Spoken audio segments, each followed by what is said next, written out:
10 నెలలు తనలో నిన్ను మోసిన అమ్మైనా అప్పుడో ఇప్పుడో కననే కనను అంటుందా?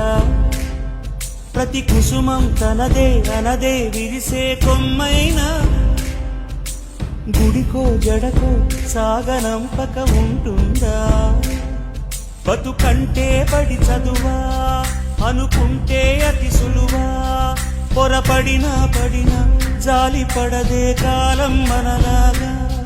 ఒక నిమిషం కూడా ఆగిపోదే నువ్వు వచ్చేదాకా.